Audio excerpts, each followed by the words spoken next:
taking over, that's a promise, not a threat. Uppercut season off top, you stop breathing. Yeah, what's good, y'all? Welcome to another episode of Real Talk, where as always, if shit's real, we talk about it. I'm your host for tonight, Pat Scorpion, the New England representative, and as always, I got my man with me. I'm gonna let him introduce himself. Hear ye. His royal lateness has arrived. Sir Shuttleworth from Ring Gang Radio. Yes, alias LB Lauderdale Boss. So what's good, folks? So yeah, we in this motherfucker today. Yeah, we a little late. We been spoiling y'all niggas with these 10 o'clocks and 10:15, 10:05 start time, but we brought it back a little bit to the essence. So we here. Let's get it in. Let's get it in. RingGangRadio.com. World still a op, at least for fucking junior middleweights. Right? Yes sir. Ring Gang in house forever and always. And as always, I got my other man with me. I'm gonna let him introduce himself. Hey yo, what's good, y'all? You already know who this is. Your boy King P, Bodega Box in the building. Ring Gang Radio all day. Let's go. Nobody's you know what? I'm in a good mood because I'm about to win some money. So nobody's banned from the Bodega. So everybody. No. You gotta ban niggas who average less than 400 punches in 12 rounds. I'm sick of that. They're not allowed in for a week. So. Yeah. Good shit. Come back next week and hopefully throw some more punches, but not in the Bodega. Throw them outside. Get your cardio up. Exactly. You gonna have me feeling like Rick Ross and Funk Flex. The Statue of Liberty's not for sale. Throw more punches. Oh shit. And last but certainly not least, I got my other man with me. I'm gonna let him introduce himself. Hey, what's flies, Conscious Pilot, the West Coast Avenger, #1 contender preparing for liftoff. Listen to Ring and Radio. Let's fly. Yes, sir. Conscious Pilot stays elevated above the clouds. You dig? So yeah, man. So yeah, we had a little pay-per-view on Saturday. You know what I'm saying? You might have heard of it. It had one Saul Canelo Alvarez and one kittens only, Jermell Charlo. I was about to roar, but that's meow. And believe me, we got plenty of bars for that fight. But we do want to acknowledge the undercard, where at least 2 of the 3 undercard fights hit. Fight of the year. We have starting from the opener, we got Elijah Garcia and Armando Resendez, and them niggas understood the assignment. They realized, oh shit, I'm on a Canelo card, motherfucker. The eyes of the boxing world's gonna be on this shit, and I got power and shit, nigga. I mean, my defense may be lacking, but I got a hit, nigga. So let me throw some hands for these white folks out there, nigga. It was a hell of an opener. Let's get this party started right. Let's get this party started quickly. Like, that's all I heard when that shit was starting, man. The combinations these motherfuckers was throwing at each other, like, good fucking lord, like 120 punches by Resendez and one. I'm sorry about fucking his name up, but dude threw 120 punches in one round. Damn, really? I didn't see that. That's crazy.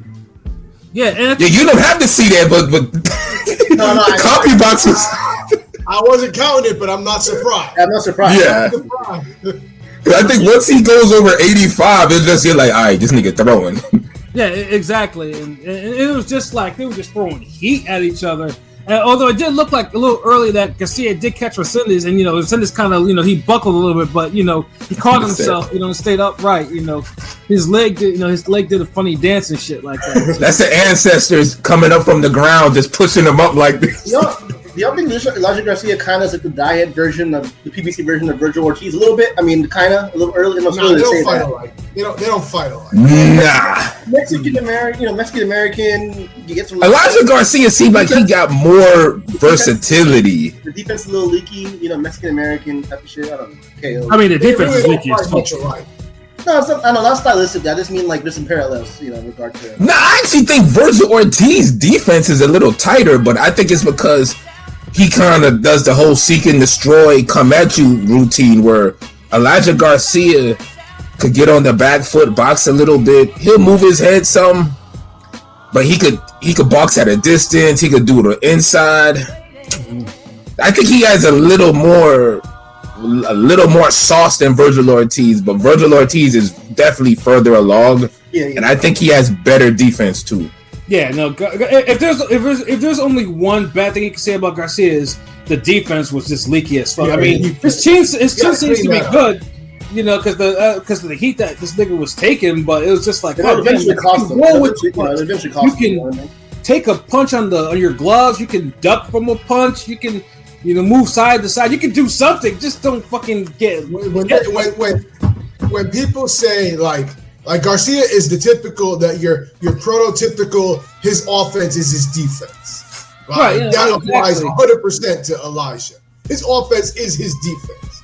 So yeah, and it was the thing that he's had better defensive showings in other fights, but this one is just.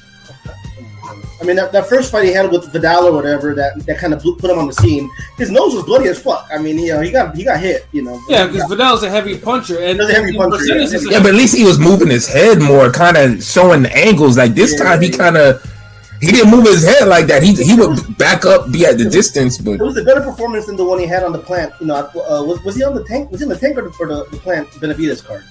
Tank fight. He was on the tank. Okay, yeah, and that one. I feel like you've seen this nigga fight like 3 times this year. Yeah, and that one wasn't his best performance, but I think he might be prospect of the year, right? I mean, probably right now. Right now. He's prospect of the year. Yeah, he's definitely up there, and like I said, though, but then at the time I was saying it's like, because Resendiz is known for really grinding down opponents. Like he's a tough motherfucker. Yeah, he is. Resendiz is a tough motherfucker. And that's what I was worried about, because I was like, although I put money on Resendiz, because I was like, Garcia's like, if he keeps taking these punches, maybe he might take one punch for Resendiz, like when he gets into the later rounds, and his whole shit will get fucked up, because Garcia, he got trademarked, like his eyes were all swollen and shit, like, and not like swollen, not like Ugas swollen, which will. But he was in a fight. He knows that. He was in a fight, like and that was the thing. It was just like, goddamn, though. But the combination that Garcia used that threw against Resendiz to put him down, that was like some Mike Tyson shit, because he went to the body and then it was a quick, it was a right hook to the jaw. Yeah. Resendiz was gone after that one. I was like, that nigga was done. Good fight though, good showing. Like, great. I wouldn't mind seeing both again, and hell, down the line, I think that is like for a good rematch.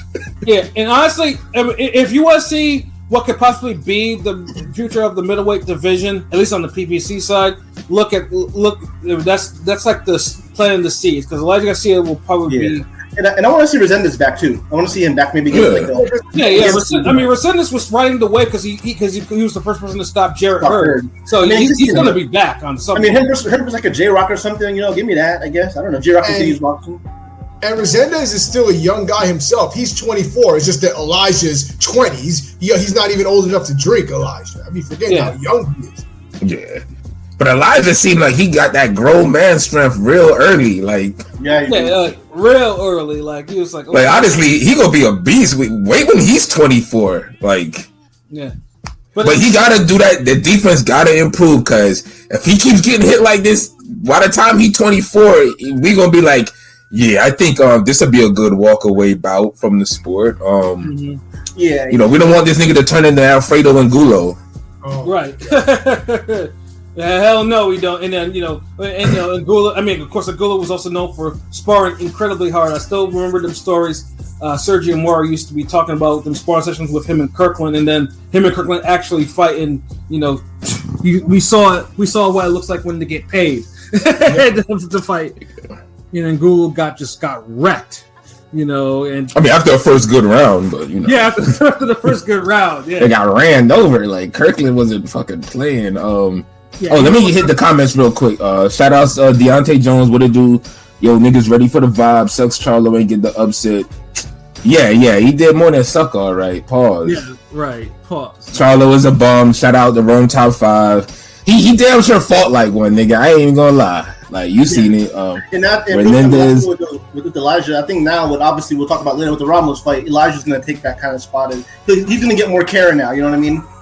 He should, man. He's been damn holding down these pay-per-views. Like honestly, like it almost need like Elijah Garcia need to be like a staple on these openers. Like you're guaranteed to get a good fucking opener. You put him in there, so y'all could keep that on. What up, Beth? What it do? Cubs only round. Yeah. I don't know. Like he might be like Cubs might be a little too positive. Like he might need to be stuffed animal right now. Like yo, facts. Like nigga, Cubs. I mean, because some Cubs they're like round, like they'll bite at your finger or some shit. They'll show a little like ferociousness. But that Charlo, like I don't know. That's damn, I got a teddy bear or some shit for this nigga. It's true though, like bro, come on, like I can't wait to talk about it, but we gotta fuck with these other niggas first. But Android, what it do? Salute. Garcia gets hit way too much for my liking. Yet with that style, it's almost a given. Just needs to tighten up before he faces better Yeah, basically, like honestly, he needs that like what I said with the Lee Wood rematch, like. He just needs to tighten up. He ain't got to jump out the window and just spend. It's not trash. Yeah. No, that's what I'm saying. Like it's just tighten up. It's not like we on some like, all right, look, we need to lock this nigga in a room, make him watch Pernell Whitaker tapes all for 12 hours straight type shit. No, like, right. Just he need to be reminded and just tighten up. Like you ain't got to reinvent the wheel for this dude. So that's all it is, really. Right. He got the tools. Like. He's damn near making 160 the division to watch right now, low key. I be damn these other niggas, man. I think 3 more fights, and maybe Adames, but not yet. Motherfucker, he'll give Adames everything he can handle now. Well, he's 20. I'm just saying, give him a little bit. No, hold on. Elijah would right now. If that fight were to happen now. Elijah would dog walk. That might be look. Niggas might say 50-50, but I'm willing to say Elijah might be 60-40 on that one. Facts. I mean, let's put it this way. I mean, if Patrick Teixeira can beat fucking Adames, so can this Elijah Garcia. Like, that's true. Maybe dude was going life and death with J-Rock. And J-Rock is quality, but J-Rock durability ain't the best. So when he could weather your storm and then fire back and hurt you more than once, and then the referee got to do something like, oh, hold on, wait, this nigga fighting back too much, for chill. then yeah, it's pretty much safe to say Elijah Garcia might put his foot in your ass sideways, nigga. Right. Like that's a like I'm gonna say this. Fuck this before we even go on. You niggas at 160. Y'all better get your shit together and start fighting each other and making moves and try to distance yourself, because Elijah Garcia on his way. Like some of you other niggas out there, y'all doing y'all thing and that's good. But some of y'all know who y'all are. Y'all need to tighten up, because y'all get that call for Garcia, man. Y'all in for a fucking fight. Hell yeah. To me, Elijah. I think Elijah's gonna be the guy at 160. Yeah. He's got the goods. He needs to clear up on the defense. But everything else, I have no complaints about. So even now with defense, it's like he 50-50 with anybody. Like Johnny Bag. Yeah. Oh, he washes Johnny Bag. I truly believe that. I do. honestly, I feel like a guy like Denzel Bentley give Garcia a harder fight than Adames or the two young guys that. The division is there for the taking for both of them. Is Elijah and Ammo. The division is there for the taking for both of them. They can raise it up. Yeah, that's a great take. Yeah. And they both could tighten up, because Ammo more so offensively, Elijah more defensively. Yeah, Ammo's temperament. Ammo needs to be a little bit more aggressive, or a little more intention. Well, I know. Actually, it's the opposite, Pilot. I think at times he gets a little too aggressive and too flustered. He's got to calm it down. His style is too emotional. His highs and lows when it need to ride like a wave. It need to be more steady. Like, I mean, the division's so dead. Both those guys are top 10 in the division. Fuck it, I don't care. I mean, the division's so yeah. They're both top 10. Yeah, so it's for Elijah Garcia. It's only a matter of time, before he's in an eliminator or anything. So yeah, that's pretty. So yeah, I mean, like say though, but middleweight though, easily the best middleweight fight of this year, and it's fight of the year candidate, too. And middleweight needed a fight, at least a fight of that nature, like a competitive. That card needed a fight of that nature. We're going to be getting a middleweight unification fight that nobody gives a goddamn shit about. Right? Yeah, that's in 2 weeks. Like nigga, that's like, it's like it's crazy. Like literally, it's like. It's like so ho-hum. It's just like, everyone, unless Jada Beck is like, talking this shit on Twitter. Like, man, that shit, ho-hum is too nice. Like, this shit is like, I'm going to sleep. It's the most meaningless unification since, what's the last unification of a weight above 126 or something? I don't know. I don't know. Like, it's got to be the most meaningless. Nobody cares. It damn sure ain't Golovkin Toyota as far as unifications going. Yeah, it's definitely not that. Murata for the niggas who don't know the inside joke. I don't want nobody to be like, hey, y'all niggas is hating on Japanese fighters. No, nigga. I don't call him Toyota only because I already call Anthony Crolla Toyota. He's a Toyota. That's the level. Like, but see, you're right, but Corolla is like Corolla. Fuck. You're right. Too many niggas with car sounding ass last names, nigga. Yeah, it's like, I gotta call these, like, both these niggas. Like, one is Corolla, the other one's Toyota. How about that? What up, Deontay? Yo, gang, watch the fight before the main event. That Mexican nigga got screwed. The black nigga, a fool for even thinking he won. Shake my head. That was so funny. We're gonna talk about that. Don't worry. We're gonna talk about. Yeah, we're gonna get to that. Give us like 15 minutes. I have a lot of bars for that personally. We gonna get some pilot bars on that one. But yeah, Pat, keep going. My bad. But the next fight though, like that, this was the fight I kind of groaned about because I'm not really a fan of both fighters like that. But collectively groaned about, nigga. Yeah, not me. But surprisingly, they understood the assignment as well. Of course, I'm talking about Mario Barrios and Dennis Ugas. And, it's for one of the interim belts because, in case Crawford decides to drop the WBC belt, the winner would probably be elevated to be full champion. And, the summary of the fight was Ugas tried, but his eye is clearly fucked. Like, his eye is absolutely positively fucked.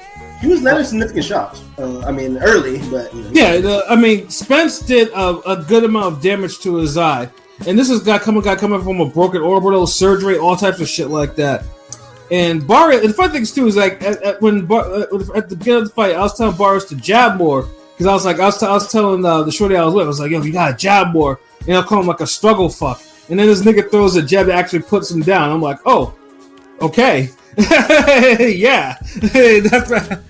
That was the best Barrios has ever looked. The jab, the combinations, footwork, the hand speed. Like, I know we won't get Pat to admit it, but like, no, he won't.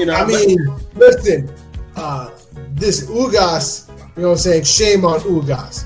You know what I'm saying? He had a long layoff, and then comes back. Long layoff, and then comes back and loses to Mario Barrios. All I've got to say is, I know a guy that didn't have those problems. You know what I'm saying? Like, none at all. We saw a guy that came, 2.5 years, came back and dominated Barrios. So, you know what I'm saying? Keith can't relate to that.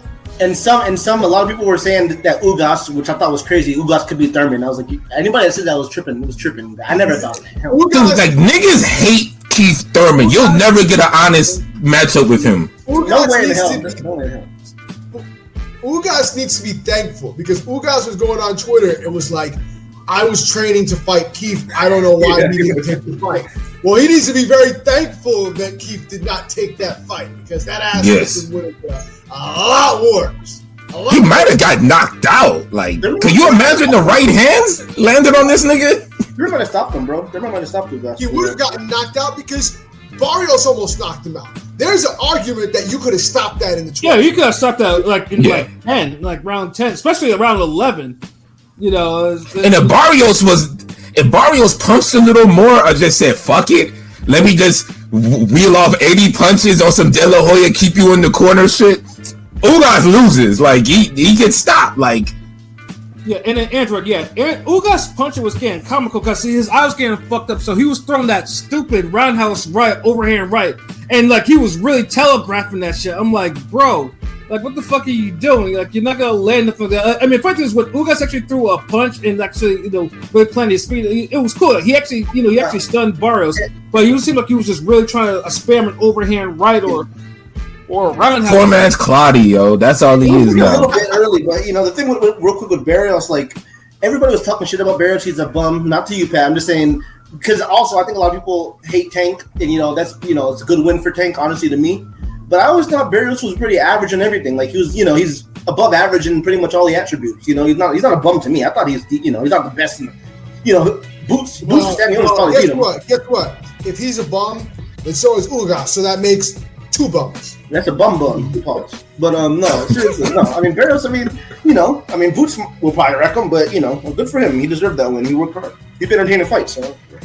Yeah, but the one thing though with Ugas, though, his eyes left. I mean, the damage. Like Ugas' corner does not love him because they should have pulled his eye. Because it wasn't just the eye. Because the shreds with her face was on some like Macaulay Culkin Home Alone because she couldn't believe the damage that Ugas was. Yeah, that's what it was. That's exactly because Ugas was. It wasn't just that. Ugas was like his. Hey, you need to show her a Badu Jack fight or that Fury Valin fight. Yeah, it was ridiculous because Ugas' nose, his mouth was bleeding. Like he was fucked up. He could barely stand. Like he was like, "Yo, like stop the fight." The referee went. Like the doctor went to his corner. Like 3 times. Like to stop you. It's like. Do you tell me this motherfucker could actually see, could actually follow the light from the fucking... Yeah, I don't know why they kept doing that. And then the crazy part, how he gets a point deducted the last round, I was like, yeah, because y'all added insult to injury, but I don't blame it. I don't like that shit. But sometimes it's just, you gotta take the point away. Fuck it. Yeah, I mean, he spat out his mouthpiece like twice. The first time he spat it out. It was blatant. It was a blatant spit out. Yeah. Because at that point, I'm like, look, nigga, if you can't fight, just fucking TKO yourself, tell your corner or something, motion to them niggas. But you're not going to just be in here disrespecting the sport by just keep spitting out your mouthpiece, nigga. Yeah. He was tripping, bro. He was, whatever. Get Lil Bill the fuck out. That was close to being a stoppage. I mean, that could have been a stoppage, you know what I mean? Yeah, it could. If it was a stoppage, that would have been a plus 700 for if you bet on Barrios KO. That would, but they didn't let the gamblers be great on that one. Barrios looked good enough where if Tank ever go to 147 and Barrios is still around, like, yeah, he can legit ask. Like, and he's the only guy who I felt like who could really legit ask for a rematch, not these cruises and rollies, but. At least he gave Tank a good fucking fight. Like, he made, like, that's legit the hardest fight Tank had. Tank went life and death with Barrios. Before, at the end of the 10th round, was telling him that he was losing. Yeah. That's why it's like, I don't, like, that's why sometimes it's like, the fights just have to be made because sometimes on paper, it may not look that good or whatever, but if you know your boxing and you knew the style matchup, the stature of Barrios, his temperament, you knew he was going to give Tank a good fight. Like, unless you're a PBC hater or just don't like Barrios, but gladly that's none of us here. Oh. Allegedly. Well, I mean, everyone knows how I feel about Barrios, and that won't change anytime soon. But he won. He put his foot in Ugas' ass. That's what I'll say. I'll give him that. I think he still struggled, but he put his foot in Ugas' ass. Like, you said he still struggled? Oh my God! What did he struggle with? Not finishing him? Balls? That's the only thing you can say. Like I don't know. I just saw Barrios improve so much. Like, I really don't have nothing bad to say about the performance. And I'm a nigga that's like, hey, you hurt a dude enough, you dominated, you better knock him the fuck out. I'm not even gonna go like that. Like, because I felt like Ugas was done by the 10th. If they want him to continue, they can. If not, whatever. Like, he beat his ass. Ugas is back. Is going to be regulated to damn YouTube main events. That is, of course, if he doesn't cherish the vision in his right eye, like, you know. He's done fighting soon. He's 37. He's got a bad eye. He's going to go back to what we know him for doing now. He's just going to be on Twitter writing out Dear Journal like fucking Doug Funny and just writing out all these damn paragraphs and soliloquies. So, Dear Twitter. Yeah, I felt like I got my ass whooped, but it doesn't feel that way.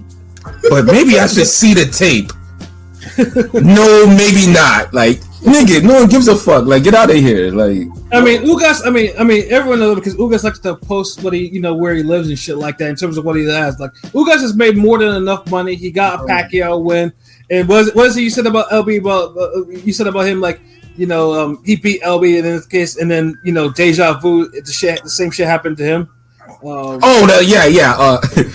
Ugas got his name and signature win off of beating an aging fighter. Mm-hmm.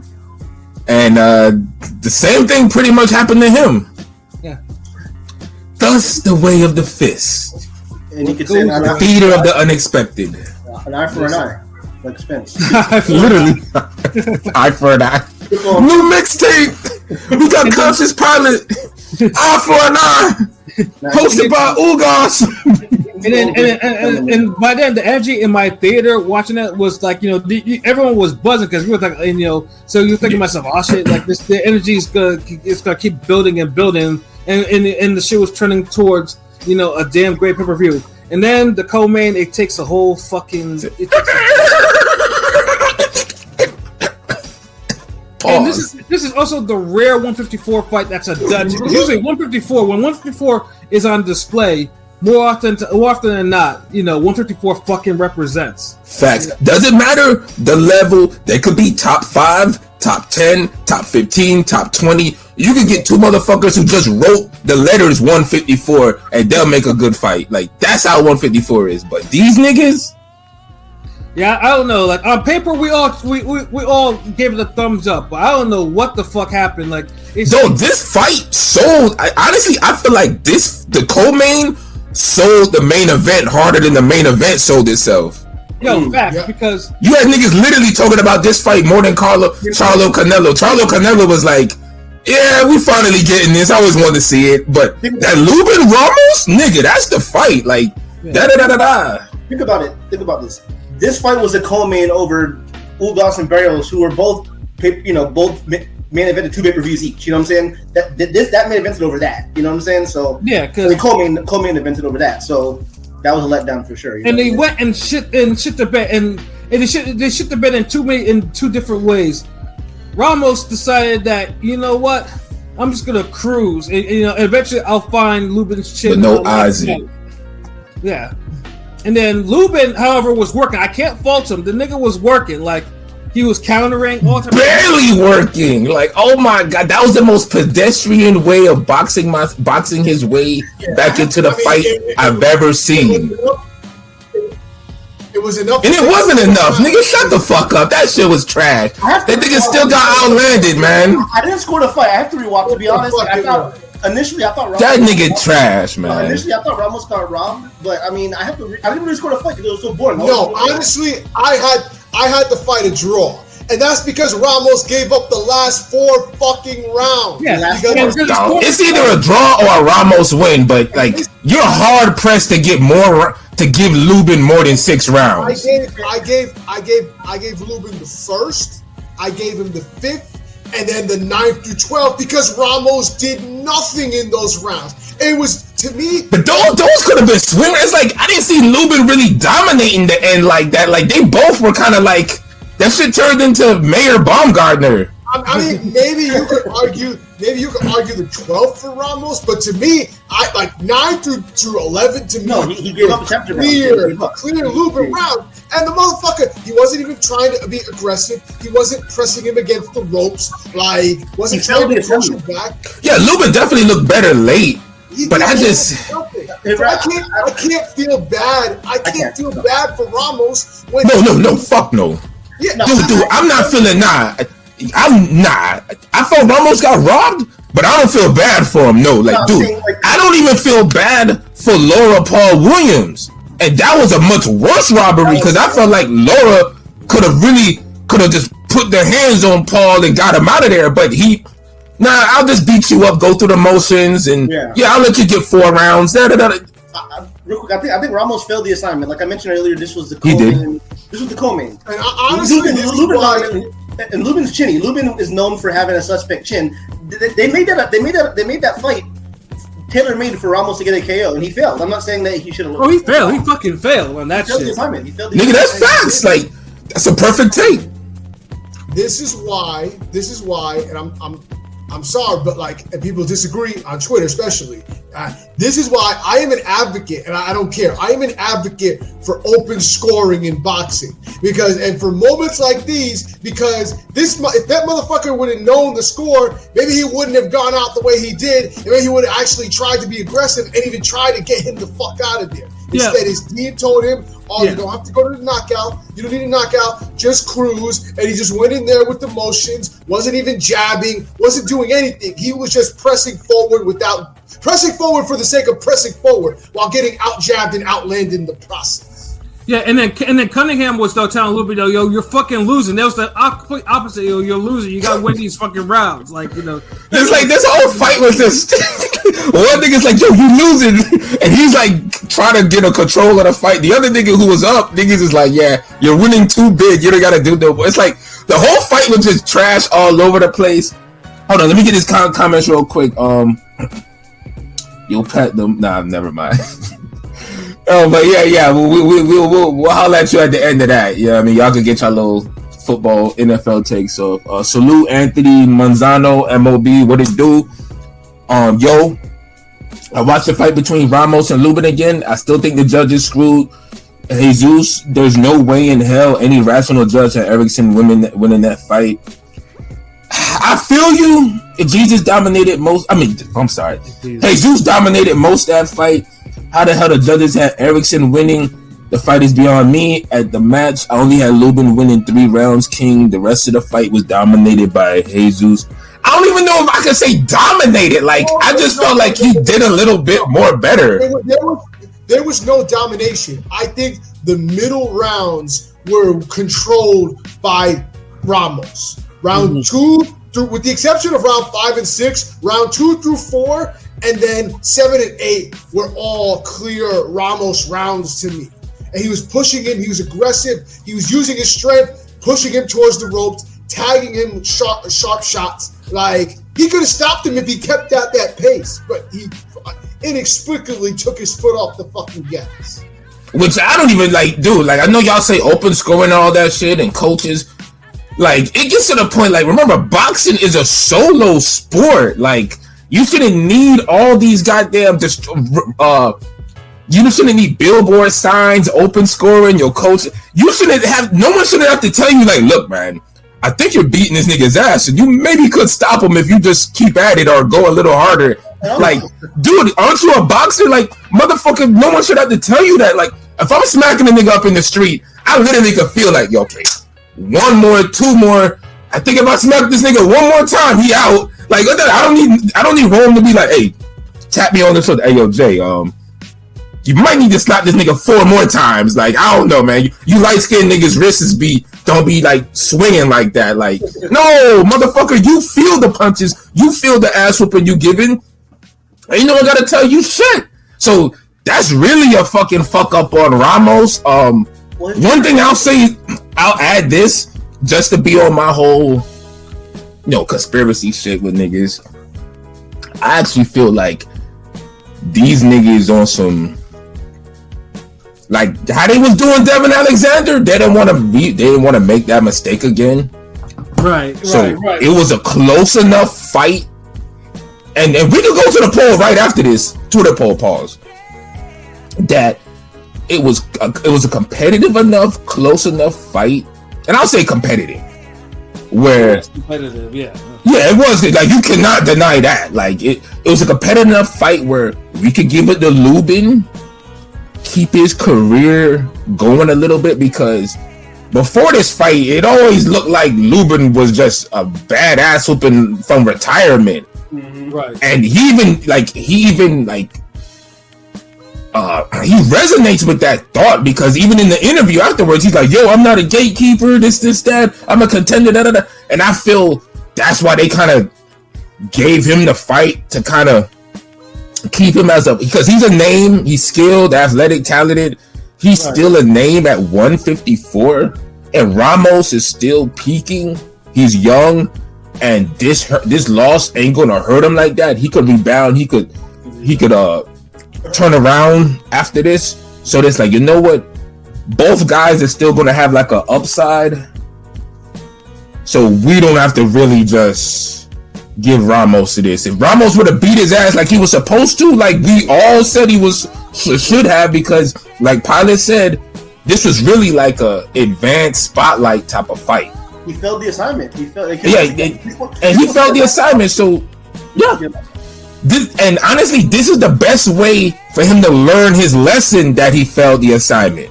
Yeah. Look, I had to tweet. I said if this was 2018 or 2019, the fight would have been a draw. PBC. But they took it a step further and said, "Look, man, we gonna give this to Lubin. It is what it is. Keep winning, my nigga, and hopefully y'all can get a rematch." This kind of reminds me of a little. Honestly, I think a draw would have been the best. I think a draw would have been the best for this. This kind of reminded me of a little bit when the Charlos headlined the first Fox, show they had, and Jermell lost to Tony the first fight. Because I felt like Jermell was supposed to get a knockout on Tony Harrison, right? And he didn't the first. And he still got robbed in that fight. So but I think that's similar. I think a little bit. I think that was another case of.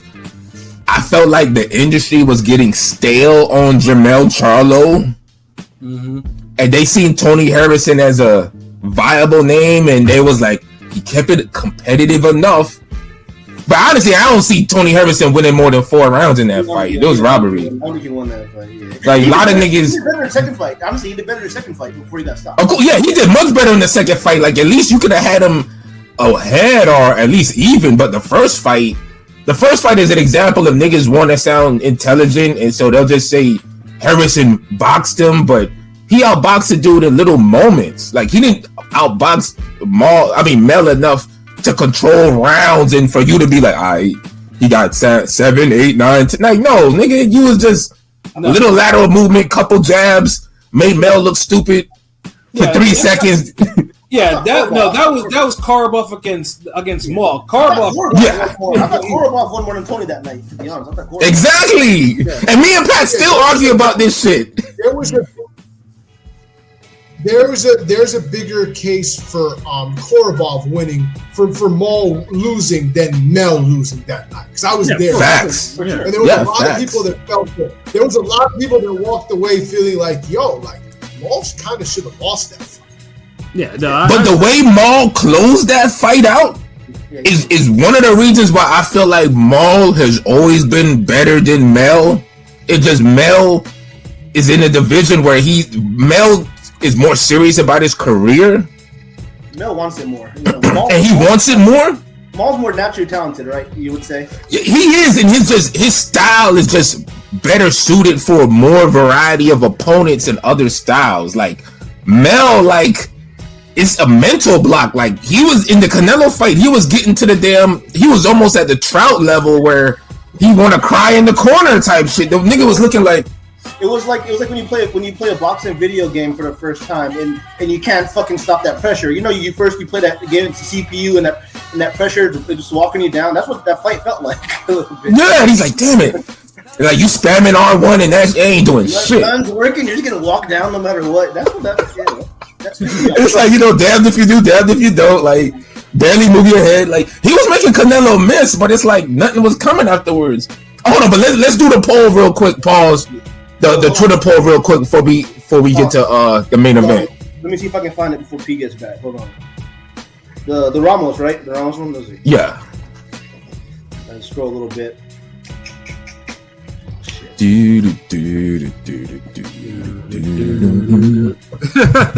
Oh, hey, nah, nigga, you know?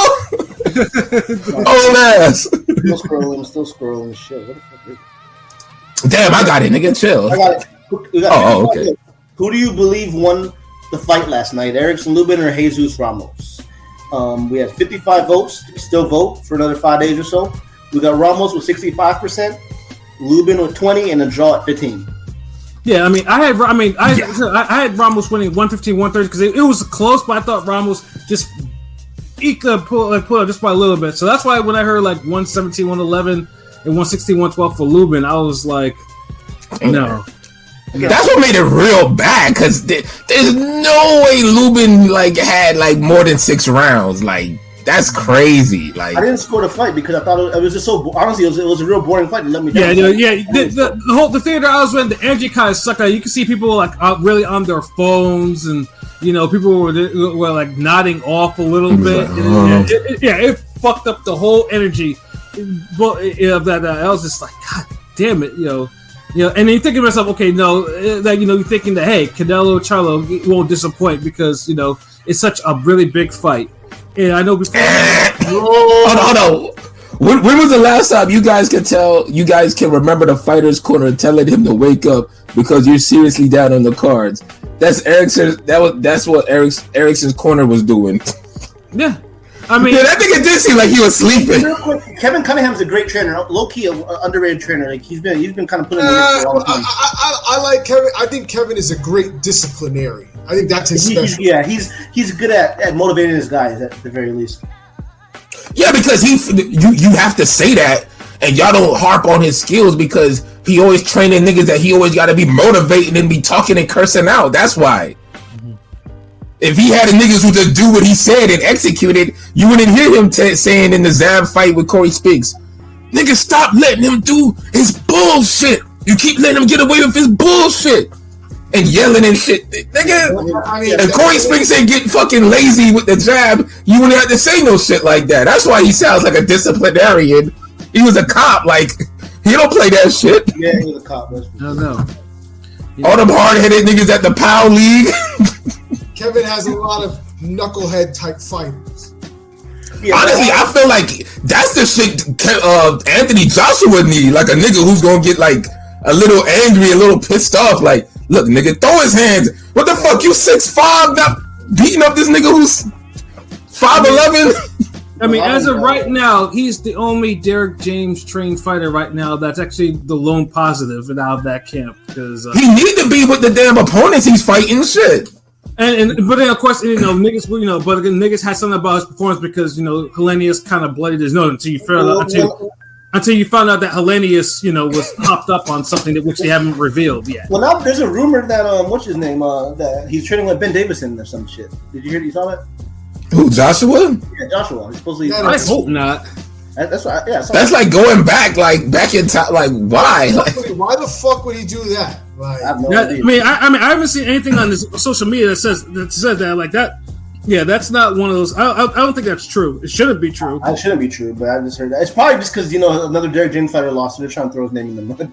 Yeah, they're like somebody else. So he's been holding it down. It just Joshua's doing what he's supposed to do, which is win. It just he's not looking great doing it. So that's really where the critique is from. But at least he could say he's holding the gym down. Him and Frank Martin, I give a little more credit because he's fighting better quality opponents than Joshua. But them two niggas is holding it down. We gonna see what Ryan do later, I guess. Yeah, no, but with Canelo and Charlo, though, I'll say one thing because it'll lead into this. I know when we all saw the All Access episodes and shit like that. One thing that I really noticed about Charlo is the fact that he didn't seem to really have the mind state that he didn't really understand how big the fight. He was saying the shit like this is legacy, blah blah blah. But then this nigga's in this pool with his kids and his family enjoying him. So I'm like, bruh, you should be a little isolated, don't you think? I liked him. I liked it a little bit. You're not fighting some sort of jobber at 154. You're fighting someone that could, that could put a couple more zeros on your paycheck, bro. But if he's always done that, why change up? It was just a fight, bro. If you train with your kids and they're not distractions, if you're disciplined enough to train in your hometown and you don't have distractions, do it. Because it's your state of mind.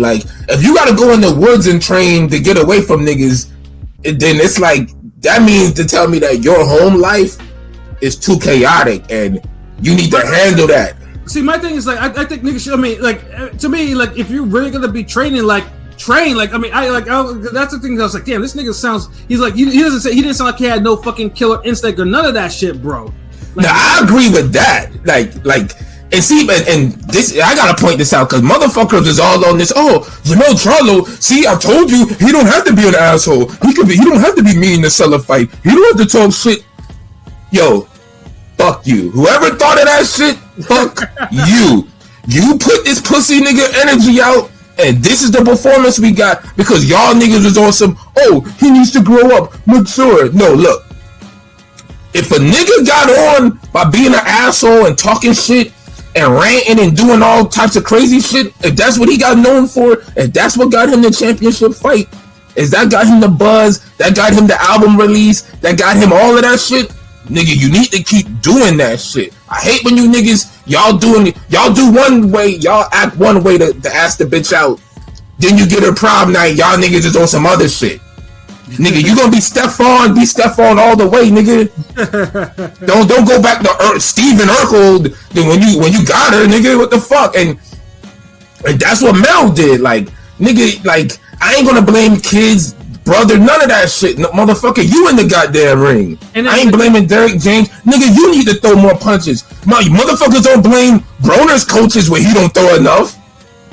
And but even before the fight, like when he was in the dressing room, like warming up, like shit was the most awkward shit. Like Floyd was in there, it looked awkward. Him hugging fucking Maul, that shit looked awkward. This nigga was out here like he wasn't even really seriously like fucking shadow boxing. This nigga was just like, you know, it was like half-hearted, like he was like, goddamn, like this, they already deposited half of my purse. Like, dude, even Canelo was questioning him like on some like, yo, y'all niggas used to talk all this shit for years. Like, where'd it go? Like y'all said I ain't want to work now. Like, Canelo looked more serious, fucking playing around with his son. Looked like he was like, then this nigga's like shadow boxing. Like, facts. Yo, no, I'll go even further. The son looked more serious than Mel did. Facts, nigga. At least I seen the son, you know, trying to cut off the locker room, you know, slipping his hand a little bit. Like, the son actually gave a damn. Like, Mel just, hey, where's my check? Now, and then with this out. Now, I'm not the one that says, because I know a lot of people with Canelo's performance, they're like, oh, you know, Canelo turned back the hands of time. It was just injuries. No, Canelo. I mean, it's clear that Father Time, because Canelo has lost a lot of his slickness in his fighting. He's not as slick as he used to be, you know. Man, that fucking ginger didn't turn back the hands of time. Yeah, exactly. Like niggas were talking about, like, no, like Canelo. What the fuck is he talking about? I mean, Canelo may have been healthy, but the slickness that Canelo used to fight with was not existent. So he did what he has been doing at 168, power boxing. And truthfully, that's what he should do against someone who's jumping up 2 divisions. And you know, you test them out and see what they have. And in Mel's case, Mel didn't have a goddamn thing for this nigga. Like, he didn't. He walked him down like the triple. I mean, not saying he walked Triple G down the second fight, but that was his best pressure performance, I feel like, since Triple G2. I mean, just like walking somebody. I mean, not walking, but you know, standing his ground. Well, at least standing is okay, because Triple G stood his ground. Triple G, you know, stood his fucking. He wasn't getting for sure. He stood his ground on that nigga. Yeah, but Triple G knew how to outbox Canelo on the back foot. Like, Triple G showed a whole nother dimension in the rematch, because he still tagged Canelo by like 75 more punches. I feel like Mel took the payday and was scared of the power, didn't want to get knocked out. Now, real quick, I want to ask y'all, because I've been hearing people talk about this, I'm giving up on Mel because of you know, him not trying. But would these same people feel the same if he went all out and got knocked out cold? I'm just wondering, you know what I mean? Like would it be the same? If you're going out on your shield, people will recognize that shit. This nigga, I mean, it's one thing that, I mean, I'm thinking, okay, Mel, you're moving, you got to stick him up, you got to do something. You know, because I mean, it was clear because the punches that Mel threw at him, Canelo, you know, was able to eat them because, you know, it was like, you know, and Mel even admit it was like, oh shit, like I don't have the weight behind me to even to affect him.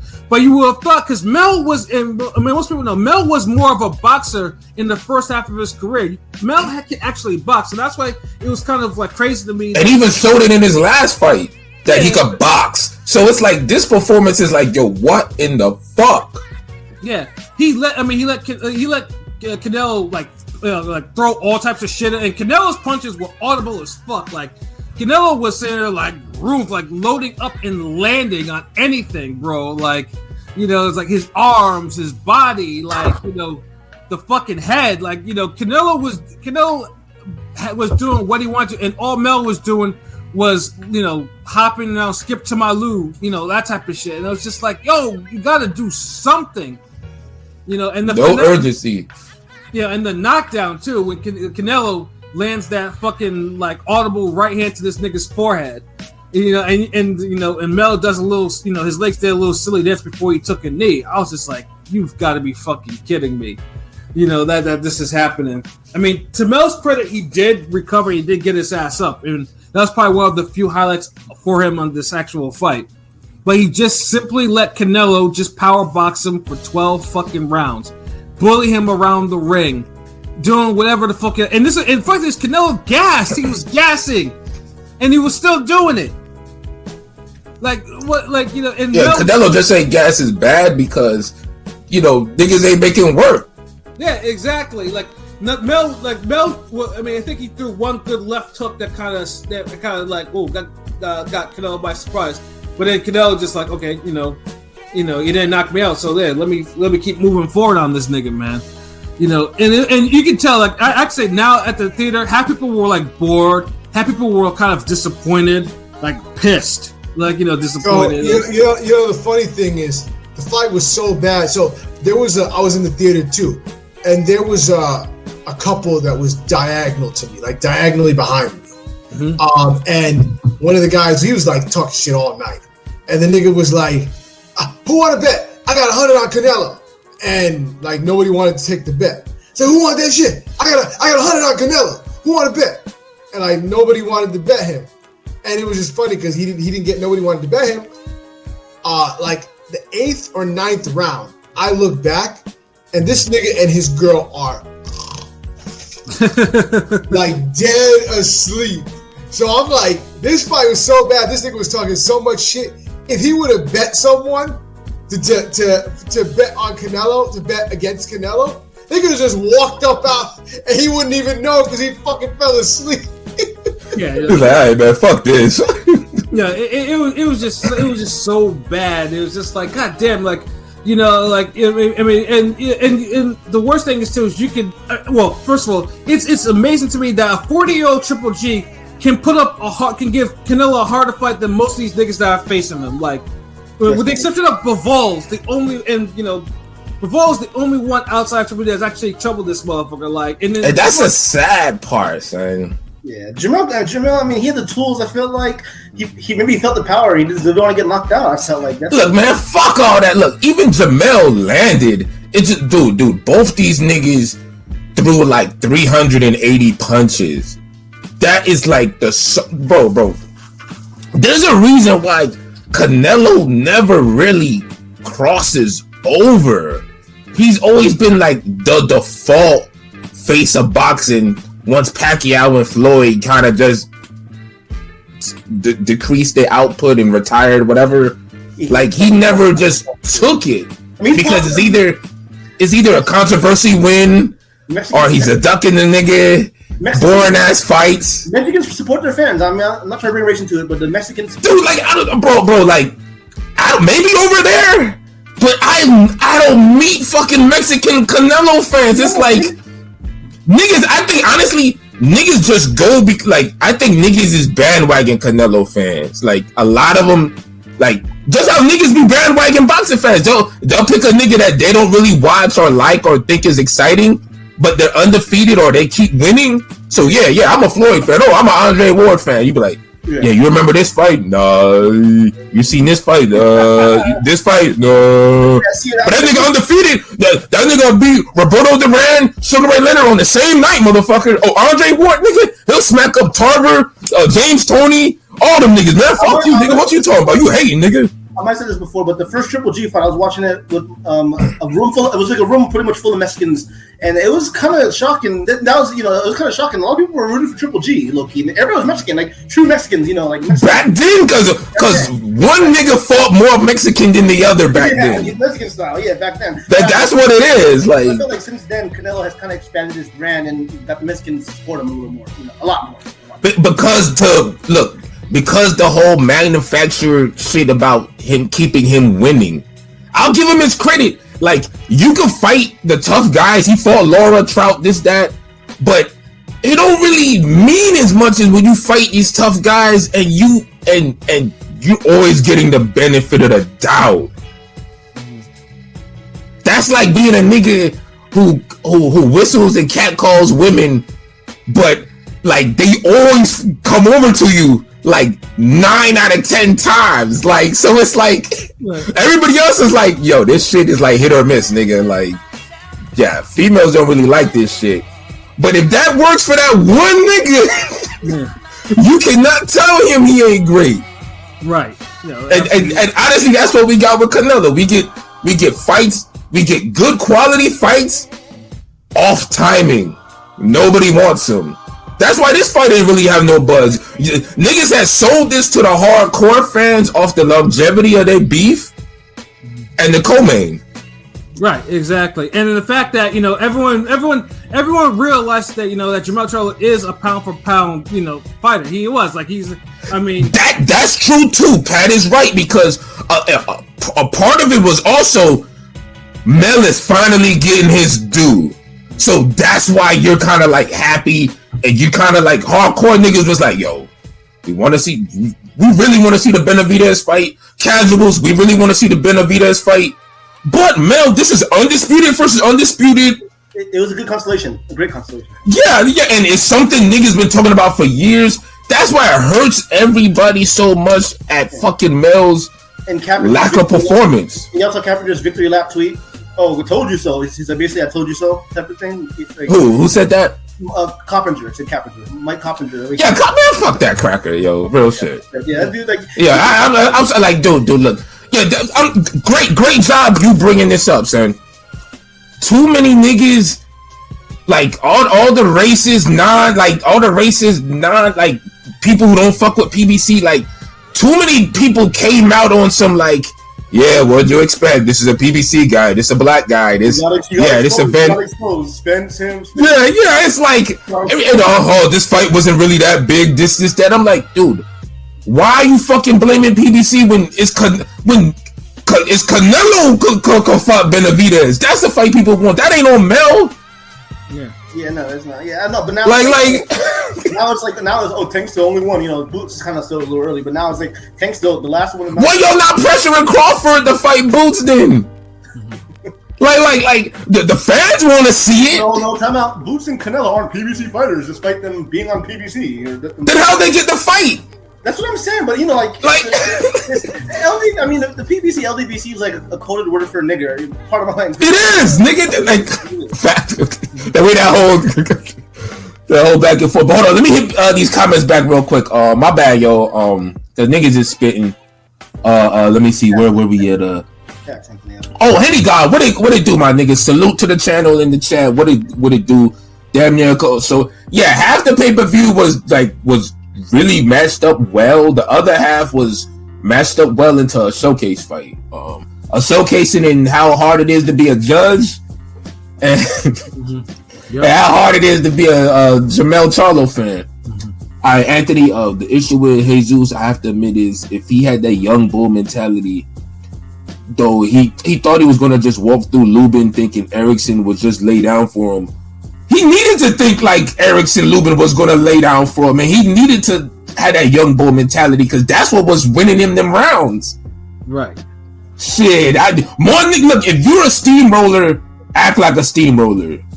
Don't act like a weed whacker or a lawnmower or something else. Like, I'm just saying, like, be what you're supposed to be.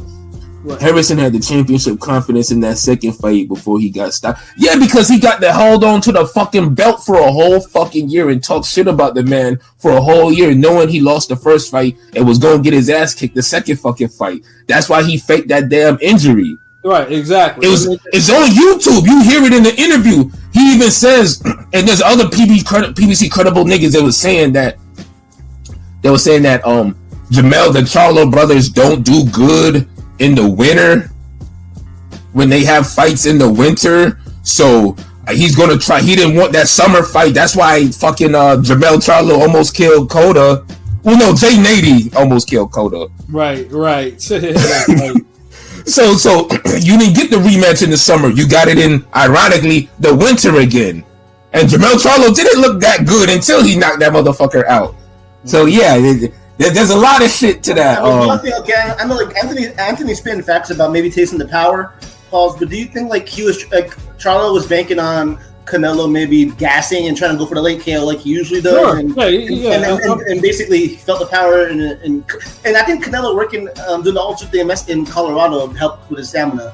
You know, he did because the whole thing Colorado is. But he was breathing hard. He was breathing hard like a motherfucker when he was talking to Jim Gray. Yeah, dude, Canelo's always gonna breathe hard because he loads up. Canelo's the only nigga who swings 110% just to land on the side of somebody's shoulder. Right. And he did that a bunch of times on Charlo. And it's like, who swings for the fences like this when you know you're gonna miss or not land clean? And that's how, dude, like Canelo, like, I don't know. Niggas say, oh, it's intelligent. I just think it's fucking stupid. Mm-hmm. And you'll do shit like that when you know a guy ain't pressing you. What other elite fighter has ever got famous for beating up niggas' arms and elbows consistently? Not just one fight where niggas make it a big deal, like, oh, he's hitting his shoulders again. Yeah, he's gonna beat up that bicep and that forearm. Right. Yeah, that's only happening because his opponent is not fighting back. Yes, because he really is 2 divisions smaller than this motherfucker, which people keep forgetting to bring up. Charlo should have did more body shots. Charlo should have fucking moving to 168 more serious and actually lift some fucking weights and not eat up to goddamn 168. Yeah, that's what I'm saying. Like, this nigga was out here eating candy during training because he didn't have to really make weight like that. Like, he made weight. Yeah. He didn't have to, eating all the goddamn rap snacks, nigga. And the fucking King P fruit snacks and shit. I had to do the look over here with my casual friends when that decision was read. I hope I got your the last two. I answered your last 2 thoughts, Anthony. Yeah, that's why it's like, like this card was supposed to be like keep the momentum of the casuals. Like, okay, but this was if there was ever a casual killer card, it was this one. And what really hurts though is the Charlo brand is now fucked. It's like. Because Mel was supposed to kill, because everyone knows Maul has a lot of issues, has a lot of problems, has been taking a lot of L's outside of the ring, more than he probably should, and it's just like, more than he has inside. Right. And it's pretty much with Mel's now Mel being so, like, first of all, after calling out Terrence Crawford not going to want to fight you. Crawford, he said that. You saw the tweet. That was embarrassing. Crawford summed him bad. Crawford summed him after. Yeah, Crawford summed. I have his tweets up right now. Bodying this nigga. Like, just read the tweets. Go ahead, bro. I don't want you to fight. I don't want to fight you no more. The first tweet was like, Twin Charlo, you went out sad. Didn't even try to win. All you did was try to survive. You should be ashamed of yourself. Like, goddamn. And then the second one was, okay, y'all, I'm over Twin Charlo. He's no longer on my hit list. He went out there and laid down, let Canelo spank him like he was his daddy. Resistance. I'm not buying all that. Oh, I don't want to fight.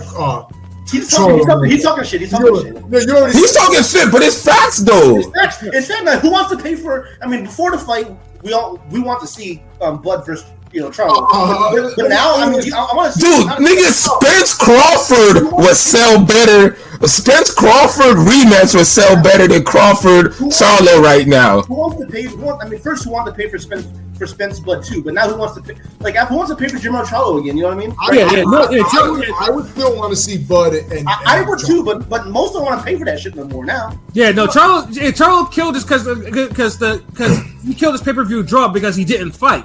I don't want to see a Chuck Crawford until this nigga redeems himself. Like, I don't want to see him. There's niggas out there think Crawford knocks him out, and I can't run into this nigga at the park who told me and my disciple that Crawford knocks Jermell Charlo out, and this was before the fight, the Canelo fight. If I run into this nigga again, I ain't gonna hear the end of it. He's gonna be like, man, you still think Jermell Charlo could beat Crawford? Huh? I'm like, nigga, can you beat me, motherfucker? Shit, nigga, you gotta chill. I thought it's a close fight, but I thought Bud would win. But now I'm fairly confident Crawford would. You muted King P. Go.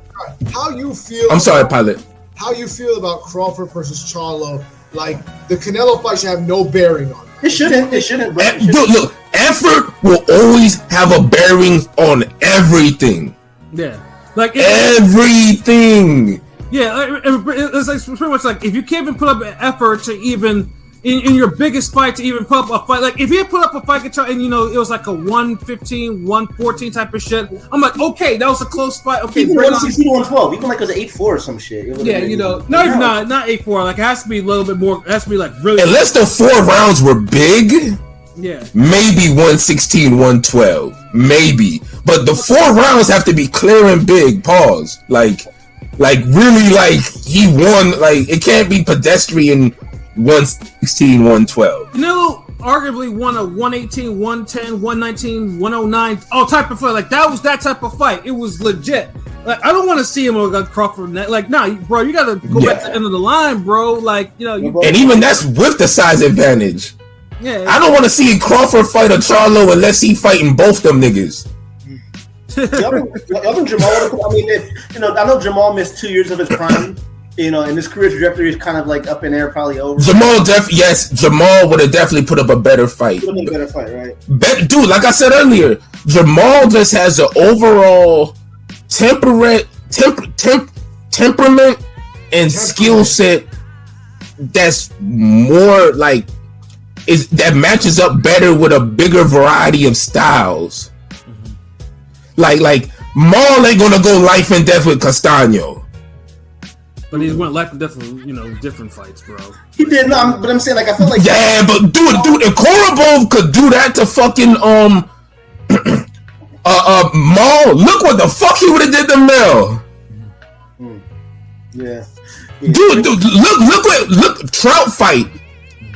Trout had one nigga damn near crying in the fucking corner, even though he got dropped twice. Where the other fight, Trout is fucking going life and death, damn near has to hang on this nigga waist because Maul is just beating him into the body and just won't let up. Right.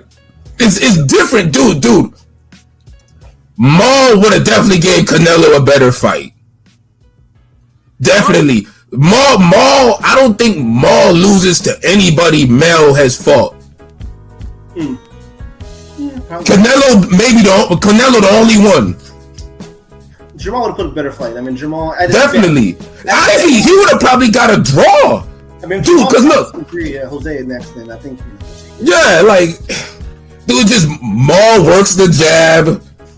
He has this. He could counter. He could counter like Mel. He throws variety of punches. Good gas tank. Good chin. Hits harder and is meaner. But I mean, obviously though, with Maul though, his middleweight run though has been terrible. So I mean, that's just it's been a terrible run for him. And that's why we look at Mel better. He's more accomplished. He's pound for pound greater. Yeah, we get all that. But it's just like Vitaly Klitschko and Vladimir. Like Vladimir might have all the special effects and look technically sound and more pleasing. Yeah, even more ripped. This, that. Could play chess. Yada yada. 6 languages. Yada yada. But Vitaly is the one who. I was like Vitaly better. Yeah, me too. He's the one that just has all the intangibles, like the toughness, more versatile, the grit, more versatile. I felt like more tool, more versatile, like more agile, moves around the ring better defense, like just punch reflexes is better. Like I mean, his only downfall though is he's injury prone, which brought in. And when you start getting that size, I kind of get it. And then he had a kickboxing career, like that too. So Dude still accomplished. I mean, whereas Vlad obviously accomplished more than he did, and everything like that. So it's like, but even right now, like the Charlo brand is in the trash now. Like PBC, that you can't sell them on pay-per-view. Like you can't. The first time, even though they performed pay-per-view flop, and then it was a good card. That double header was a good card. Yeah, it was a good card, but it flopped unfortunately. It flopped bad. Yeah. So you know what I'm at? Because I'm thinking Pilot was cracking on this card, calling it a doubleheader when it was 4 fights. No, I meant the Charlo. So I was like, oh shit, this nigga got bars. This nigga's like, it's a good card, it was a good doubleheader, like, you know, Ugas Barrios main event. It's funny, yeah. But shit. But the funny thing is now it's like Mel, obviously the pay-per-views will probably be decent, but Mel's not gonna be able. You can't put him on a pay-per-view. Maul actually has a pay-per-view coming up probably in November. You know, so it's like, you know, and truthfully, he's the co-main. Truthfully, like, I mean, who even? Like, I mean. Dude, this is the biggest showcase fight ever. This should be like him beating K9 again. If he can't look good against Jose Benavidez, then it's a fucking wrap. Like, cause honestly, like, nigga, he should be able to like beat just off size alone. He needs to beat him bad. He needs to beat this movie star bad. You know, the Creed star. Like, dude, like really, like, come on, don't even get me started. I know Pat the only one. Like, nah, he's not gonna beat him. He's not gonna, nigga. Bro, like, I think y'all niggas could beat Benavidez. Like, what the fuck, man? Well, like, I'm thinking about that. I mean, look, because number one, Maul doesn't have a good middleweight. His middleweight, he only has one stoppage really since he got hold of him. This is Jose Benavidez.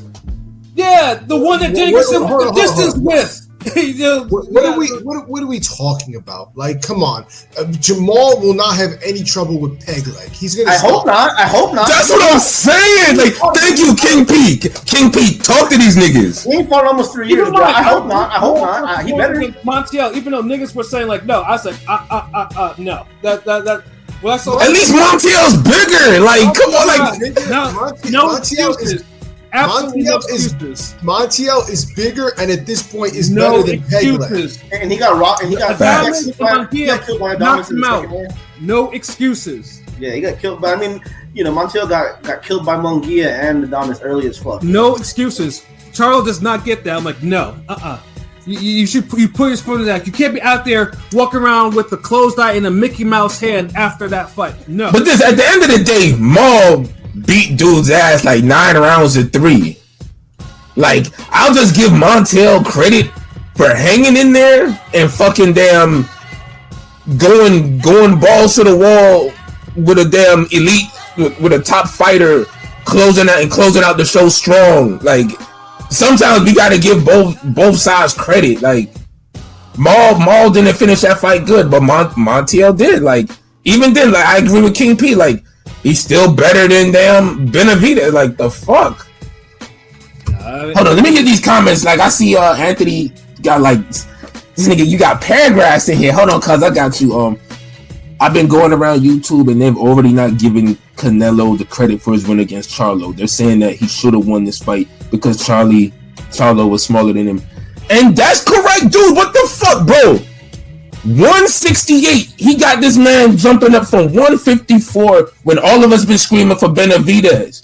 When you get someone up from them 2 divisions smaller than you have to knock him out, bro. Oh, we gotta see a Pacquiao Algieri type of ass whooping. What do y'all give Canelo grade wise? B, like out of a through C or something? B minus. It was an A for me. Like he did like he. I see a B plus. Because the power. B fucking minus. You supposed to knock niggas out when they ain't trying to fucking fight you. He gets a B. I give him a B. I have to give him an A because number one. Ain't no way the fuck he get an A for this. Because for one, he didn't look like he was struggling to beat his ass. That was the worst thing. Like, because he was fighting a nigga who wasn't fighting at all. Exactly, nigga. I have to give him that. Like, and you're being very generous by giving him an A. I'm just saying. And keep in mind, facts. I'm not. Hold on. Talk to him, P. I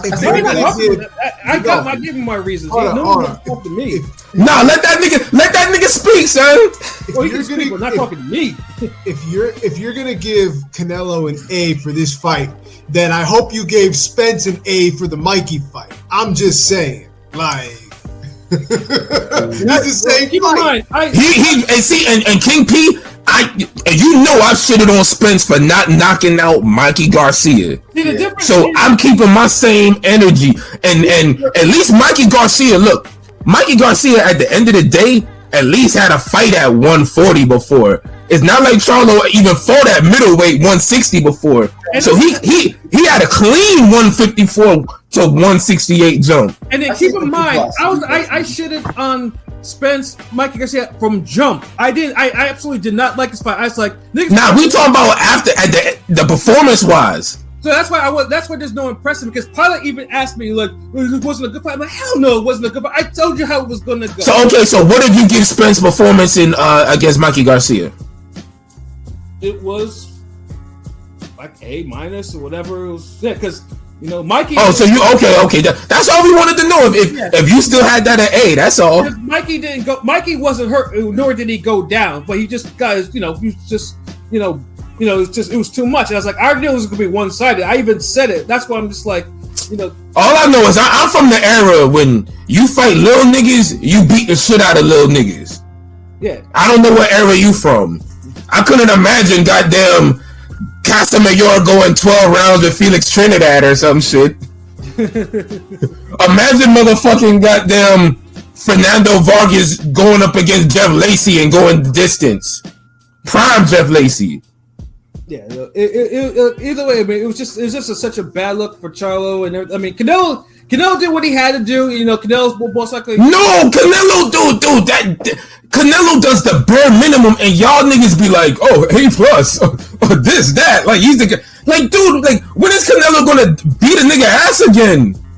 No, I'm saying Canelo at least gets whoever the fucking winner between like Andre and Benavidez. Like, I mean, that's like, it is what it is. Like the dude, I smell a fucking Oscar De La Hoya Margarito Cotto moment. If Andre beats Benavidez, it's gonna turn into like, Jermell Charlo looked really good on that co-main. I'm telling you, fam. What? That's gonna be an ugly fight. Well, it's an ugly fight because Andre has the style to really give Canelo problems. Even niggas will think that no, it's not. It's not gonna go because it's not gonna go as most people think. Because there's a reason why Canelo's avoided this nigga since 154. Like y'all thought he avoided the Charlos, boy. Yeah. At least he acknowledged them from time to time. Andre, it's either like he don't exist or he's just shitting on dude. Right. And don't let Andre knock out Benavidez too. Shit. Dude, matter of fact, I'm glad you brought that up. Andre has a great shot at beating Benavidez because there's one thing that he does naturally that pisses a lot of people off. And I know shout outs to I know he ain't in here today, Dallas from the Collie, like because I know he'll make some of the posts and he'd be like, Andre looks so fucking sloppy. Andre knows how to throw looping shots and overhand lefts and different types of power shots. We haven't really seen Benavidez fight somebody who threw their power shots with some variety. I've always told niggas that Pascal is a type of guy who's all wrong for Benavidez. Because those looping shots are murder on a tall guy who doesn't move his head and stand straight up. I just wish Andre didn't cuff his hooks. Like, that's so annoying. Like, I agree. He doesn't. It's always funny. It's something about that 07 class of fighters that, like, all of them, Andre, Jacobs, Thurman. They all cuff their left hook. They all cuff their hooks. I don't know why they can't throw a proper hook. Gotta love it. And Andre got the height with Benavidez, so he's not gonna look as small, like the stature in there. But I don't think the hook is even like the right hook could be a weapon, but I feel like the overhand left he throws beat a punch. Like I can honestly see a Tyson Galata type of knockdown in that fight. They're about the same height, so I don't know how effective the overhand would be. Right? Because Andre be at a crouch stance sometime, and you see Andre throws that shot I'm talking about. Andre loops that left sometimes. Like Andre, that's weird because he does throw overhands against niggas that's his size. He does. But he actually they're basically about the same. I've been around Andre. That's what I'm saying. Like Andre still throws that punch against niggas that's his size though. So he's already has the timing. I was just addressing the comment that's there. In the comment. Oh, hold on, my bad. Damn, there's a comment. I'm sorry, yo. Well, the thing with Benavidez Andre, to me, I felt like it's a lot to unpack. But Andre is pretty big. Was pretty big for 154, but it is third weight class, and Benavidez can probably be a cruiserweight. So the size difference, I don't know. Yeah, but at least Andre took a fight at super middleweight though. He did fight at middleweight, right? Charlo didn't, and at least Andre actually looked like he grew into the weight when he took the fight. Yeah, I mean, if you ever see his videos, this nigga's training hard, like bro. Yeah, it's a 50-50ish fight to me. I mean, because I'm not disagreeing. Honestly, I could agree with that. Like the one thing that scares me a little bit is I can see it going two ways. Like Benavidez can go 15 rounds, right? Andre kind of gasses. You know what I mean? He kind of lets off the gas and kind of tires down in fights, whereas Benavidez... He catch second wins, though. Sometimes, yeah, but I'm saying Benavidez is kind of relentless for 12 rounds, it feels like, So, I don't know. We'll see. Yeah, but it's one of those... Look at the type of punishment Andre puts on niggas Facts, yeah. Before he gasses or he goes down. Yeah. He literally will beat you 8 rounds to zip with a knockdown included before he starts to get tired. Right. So imagine like Benavidez was having a close fight with fucking Plant, nigga. Yeah, it's true. Or a competitive fight at least. Me and LB feel like I'm not speaking for you, but we always feel like Andre's a better version of Plant. I mean, of course, dude. The whole style that Canelo fought, the UK version and the American version of what Andre does. Yeah. Andre is both.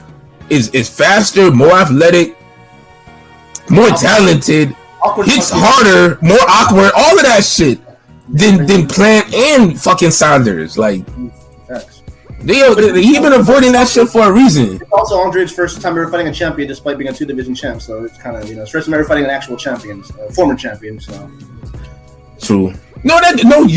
Great point. But I feel like he probably looking at that shit like, hey man, like Andre strikes me as a nigga who's always gonna put out his like a quality performance all the time. He knows just how to win. He does, and that's why everyone's just pursuing like for either Andre or Benavidez, the sellout here. I mean, I'm pretty sure Canelo probably wants Benavidez more than anything because Andre. Andre is a nightmare for him. Benavidez is a different type of. Benavidez, well, at least will actually probably fight in this nigga's will well, whereas Andre will not. It's not as big as it's not as quote unquote big as a Crawford fight, but the Benavidez fight's a bigger fight. But with this whole thing with Canelo and Charlo though, like obviously, as the casuals are shitting on this fight. Everyone, Mason, Cam, like fucking. Oh, they went in on that motherfucking fight. Yeah, and they even threw something at Errol Spence too. It was like goddamn, like it was just bad. It's like niggas like Bird took me to the shit. It was boring, and then I didn't even stay for the decision, and that, and neither did the people in the theater. Like once the decision left. The whole theater, there was gonna be like 4 people that was actually left in the theater after the decision was there. They didn't even want to hear any of the shit talking that this nigga Mel was doing. Like, it was like nobody want to hear that shit. No one want to hear that shit. Once you said, everybody got knocked out, I went all 12. I was like, wow, okay. And then you stole $90 from niggas, bro, straight up. Literally. Highway robbery. Yeah, and this nigga in the post fight conference is talking about it's like I only want the big fights now. Like nigga, you was talking about your fucking legacy, nigga. Like what the fuck you doing? Yeah, because he got paid now. Because now why he was smiling so much? He got the biggest payday of his life. He can't knock the hustle like gas. But how much did he even get paid? Like I know niggas used to say the numbers all the time, like, because niggas be dick riding and shit. But probably 15, 20 million, maybe, or 10. I don't know. I mean, he got the biggest payday for sure. I don't know. He got more. I'm pretty sure he got like at least 15 million or more. Yeah, because I know we don't be pocket watching niggas like a lot of people do. We don't pocket watch like that. Yeah, this nigga's out here really showing his teeth and shit like that. I'm just like, it's like, what y'all think's next for Mel? What y'all think really is next? I mean, realistically. Because Mel he still has 3 of the 154 belts because Tim Tszyu became champion WBO. The second that the first belt ranked, so he has the WBO belt now. So he's fighting. He's gonna have to go to Australia to even make that a payday. He's fighting Mendoza, and I think Lubin's gonna probably fight the winner of that fight. He's fighting. Well, hold up. Tszyu is gonna be fighting Mendoza for the interim WBC title. That's WBC. Well, Mendoza's the interim WBC champ because he beat Fundora. So that's the interim WBC. But I wonder how it's going to work out. Tszyu has the WBO. He has the WBO, and if he beats Mendoza, he'll be the interim WBC champion. So he'll have like 1.5. It'll be a unification then. He'll have like 1.5. I guess. He'll basically be the mandatory, and that's why he wanted this fight with Mendoza, because it's a way for him to get, like, the walls will close in on Charlo. He's gonna have to fight him. I said, because I remember Triple G did the same shit too. Like Triple G had to get the interim WBC belt from fucking what's his name? Rubio, yeah. And Cotto was like, no. It was like, no. And then Cotto got stripped before the Canelo fight for the WBC belt. So yeah, no, I get it, but it's weird when he have to do some shit like that. But I get it. But Charlo, Dice, absolutely. He showed up for a check. He grinned, he showed his teeth. And called out Crawford. Yeah, so that big disappointment. It made it too obvious. Like, all right, Maul. I never thought we'd be waiting for Maul to keep the name alive for Lions Only and Charlo. And the worst thing is that we all gave Mel, like, even before niggas was like trying to deny Mel like his pound for pound props. We told him, like, yo, this nigga was pound for pound. Now it's hard. I mean, he's still pound for pound, but his status took a hit. He's still in top 10, right? He's still in top 10, right? He's still top. Jermell Charlo, they're already still top 10. What the fuck? Yeah, he's still top 10. But he's gone down. No, you see how niggas ain't want to drop fucking Canelo for them getting his ass whooped by Bivol. A little bit. Well, I mean, we all dropped him a little tiny bit, right? Nah, nigga. Dude, Canelo went life and death with 50-year-old Golovkin after losing like 9-2 or 9-3 to Bivol in a fight he was the 5-1 favorite. Yeah, your stock got to drop, nigga. Yeah, okay. Imagine a 40-year-old Triple G can give Canelo a harder fight within a year, than a prime Jermell Charlo and shit like that. It's just like then a lot of different fighters like. He might be like bottom top 10, like, cause remember, I'm looking at it too. The nigga like went up to 168. Yeah. That's why I get on Canelo as well, because dude, you need to be knocking out a motherfucker at 154 if you a super middleweight. Mel was like 4 and 5 with, to me, like 4 or 5, him or Spence, give or take. But now, he's in the back half of that, like 8, 9, 10, 7. Nah, Spence might be out the top 10. No, before the Crawford fight, like early summertime, Spence and Charlo were 4 and 5 to me. Now they're kind of, I mean, Spence might be 15th. I don't know, maybe. Spence is immediately out. I don't even know, man. But at least Spence went out on his shield. Like, I mean. Yeah, no, so it was just like, I mean, it was just like the pay-per-view overall. Like, I mean, it did boxing. Boxing had a nice momentum, and pretty much the casuals not fucking with this. To tell Baldomir Canelo doesn't have one-punch power, knockout power. It's because Canelo don't fucking move his hands. Right. Canelo knocked out plenty of niggas. He like, that's like when niggas said Joshua don't have knockout power like Wilder. I'm like, what? Like, ain't like 80-90% of his fights knockouts? Like, y'all, like, yo, niggas just ain't fucking, like, niggas just ain't putting them hands on people. That's what it is. You ain't knocking out shit if you only throwing 300 some punches in 12 rounds. Right, Nigga, those Kaladi numbers. And you the face of boxing? Get the fuck out of here. That's why this nigga got a B performance. For be fucking better next time, nigga. Oh man, yeah, we gave this shit plenty of fucking bars. It needed it. Yeah, you know, 84. If you actually saw this fight live or you paid $84.99 for it, you know, yeah, you get your money back. Oh, hold on, wait. Last thing, as the poll, who put up a bigger all-time pathetic performance? Mikey Garcia versus Spence or Jermell Charlo versus Canelo? 58 votes. Charlo's up 62.1%. Garcia got 37.9%. 58 votes. Yeah, and there you have it, folks. Yeah, because I think that Charlo was more of a live dog coming to this fight than Mikey was, to me. So, you know. And I know y'all want to put up NOA with Butler, but no, we can't. Butler is not in the same category.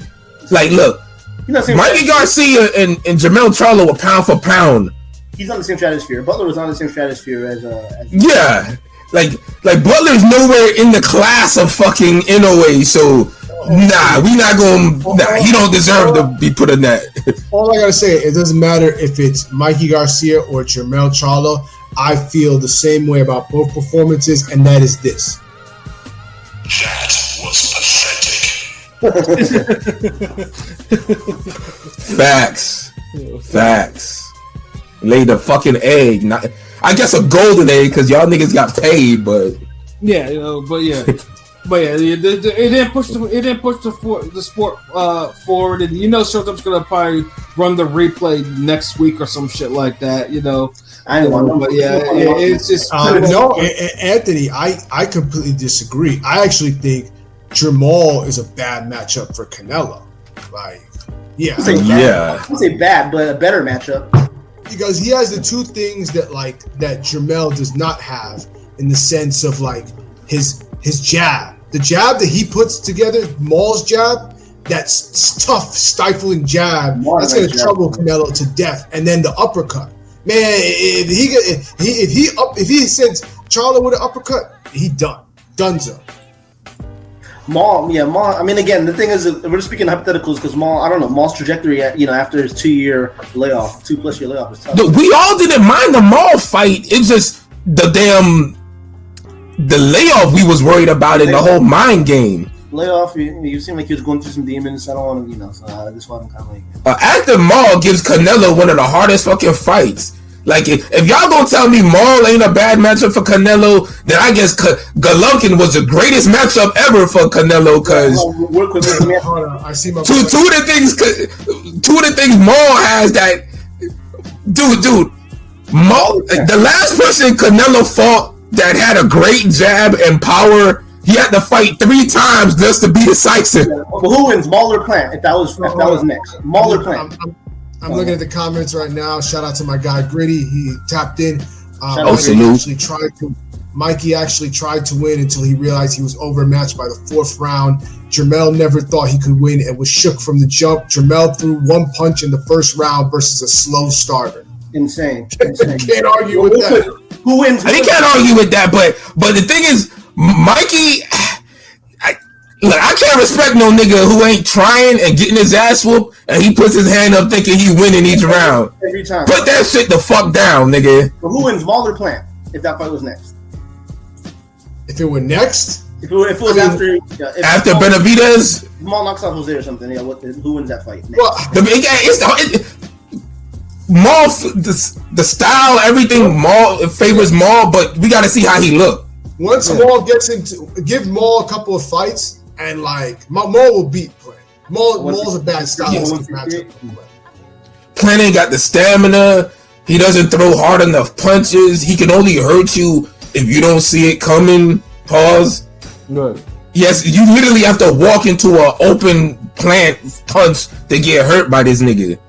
Right. Yeah, so I mean that's and of course I think Plant is trash anyway. So, but that's all. I know, like that's why he's like right, like that's why I didn't ask Pat because I already knew his answer. Like he's like what, like Nigga, Maul beat the shit out of Plant. Like, that shit looked like the Dennis Hogan fight, nigga. It probably was. Shit. That would be like honestly, y'all ain't seen Maul fight in so long. Y'all forgot his style and how he looks and what he the fucking do. Gritty said, "Y'all sure Mel will get by Benavidez?" Oh, get the fuck out of here! He better. They're gonna get stopped by Charlo. Maul will like, dude, this would be a bigger if Benavidez beat Maul, that would be a bigger upset to me than goddamn Buster Douglas Tyson, nigga. Like, no, honestly, it's a nigga that's out for 2 years and is battling mental issues and looks like shit. Ain't this the motherfucker who got Herrera problems? Huh? I mean, not Herrera. Herrera kind of. Oh yeah, what the fuck? Hold on, this nigga saying hold on, because I was like, damn, I fucked up his name. Didn't this nigga get his ass whipped by Herrera? Yeah, years ago. Exactly. Nigga, you talking about Jose Benavidez Jr.? Yes. That was dude, this nigga old ass Pat got me questioning my memory now. That was a while ago. Yeah. That was a long time ago. Jeez, like nigga, y'all scaring me. Like, what the fuck? No, it was against Herrera, and it was a bad robbery. And then even before the Danny fight, before he lost to Danny, he drew with that Torres dude. Like, come on. Yes. Was it after Bud? He got a draw in a fight that he should have lost. Was it after Crawford? Yeah. Jose is not good. Like, bro, like, dude, this is a guy who had Herrera bullying him on the ropes for like 70% of his fight. But then you also have to realize why I should on Danny Garcia for going the distance with dude. The way what you're saying, why he deserved to be shitted on for that. Yeah, but that has nothing to do. Yo, Pat, I mean, King P, you muted. Oh, my bad. Nah, but it was like he didn't stop him, but he thoroughly outclassed him. He didn't hurt him either. He didn't hurt him. He didn't do anything. Don't give me the he ain't hurt him, because y'all see Floyd patty cake niggas to death and be like, well, he outboxed him. Like, nah, don't. There was a tweet out there that had fucking someone hitting, Tom and Jerry hitting Tom, and Tom just shrugged his shoulders. That's exactly what happened. Benavidez absorbed that shit and just like, so that's exactly, and it don't matter. No, okay, that's Danny fucking Garcia. We're talking about Maul. You really think this motherfucker, dude, like, bro, like, y'all really think Benavidez Jr. can beat Jermell Charlo? He's had one fight at 154. This will be, and then this will be a short fight at 160. He's gonna be fighting at what 168? I don't see it happen at 160. But I don't see it happen. I know they didn't announce the weight.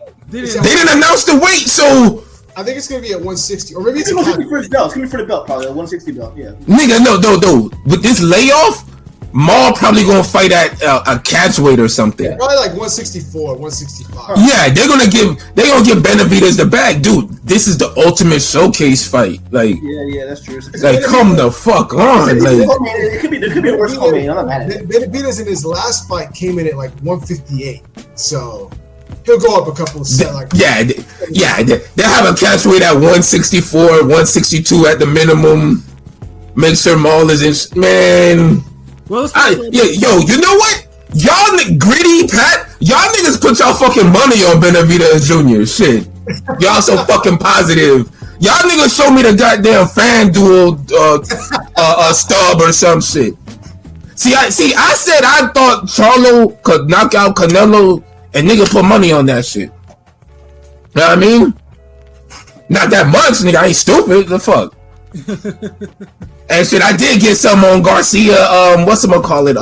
Resendez. So yeah, that and the Vazdig, Frank Sanchez. Yeah, so yeah. I mean, if y'all niggas gonna be outrageous with this shit, stand on this shit. When that fight, when it's time to have y'all prediction night, whatever the fuck, when y'all get in your goddamn spaces, or when you back on the podcast, or y'all tweet that Jose Benavidez Jr. is gonna beat Jermell Charlo. Cause y'all gotta stand on this shit. Cause there ain't no fucking way. Y'all to tell me goddamn K9 to beat Joe Smith next. I'm with you, LB. He not losing this one. He not losing to Benavidez. So. Y'all gonna say J-Rock beat Bivol next? No, he'll beat Zerto. Like, y'all just gonna be throwing every name around, nigga. Like, come All on, I know man. is it better not go the distance. Regardless if he wins or he loses or not, it better not go the distance. What if it's an oh my god?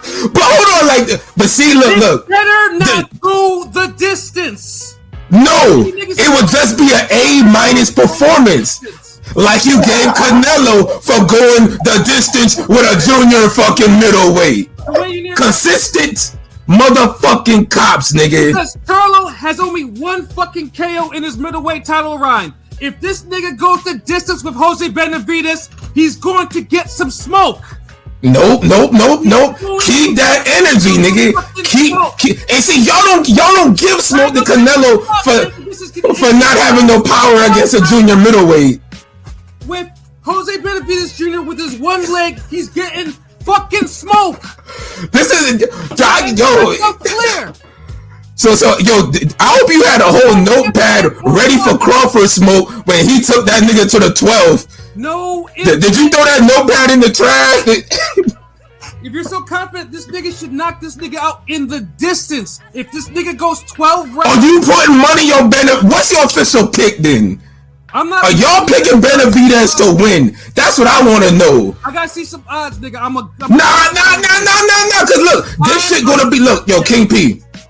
This what this nigga gonna do. It's gonna be another Wilder Fury situation. Oh my goodness. Where a nigga just gonna talk mad shit and be like, oh, Wilder can't do this. Wilder can't do that. This, that. Who you picking? Wilder. Like, at least King P I'll be like, nah, I think Wilder improved. Wilder get him this. You're not a gambler, bro. You don't understand. I'm not gonna put. Nah, I'm a boxing predictioner, nigga.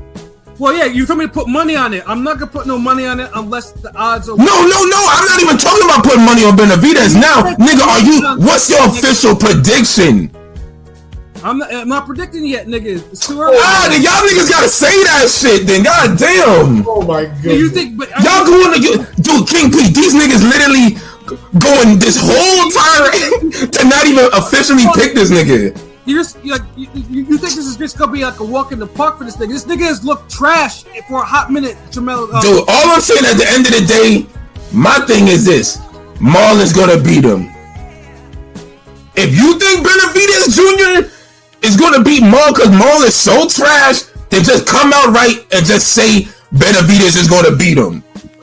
Yeah, that's all I'm saying. Y'all can't do this. Don't do this Fury Wilder shit again where y'all niggas will pick a nigga apart for years and say he trash and no, this, that, Destiny Child routine, and then y'all end up saying, nah, I hate Fury more, so I'm picking Wilder. Like, shouts out to Drizzy in the comments. Me too. I gotta hear about Jermell in training because I feel like he was on some coke binge. I don't know. He was on some shit. I felt like he was 2 years. I mean, he been training with Roy Jones. That's all we've seen so far. I mean, I don't know. I didn't see him in training. Like, I think Maul should win, but I mean, he should win.